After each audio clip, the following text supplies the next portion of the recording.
कर गौर तू हथ दियां उंगलियां ते, कर गौर तू हथ दियां उंगलियां ते, हर एक दे विच फर्क जरूर इवें फर्क है सारी दुनिया विच, कोई जाबिर कोई ही मजबूर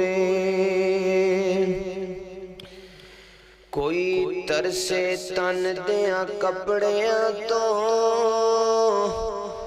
ते कोई रज रज के मगरूर एक गल तू रख याद ऐ अहमद, हर एक ने मरना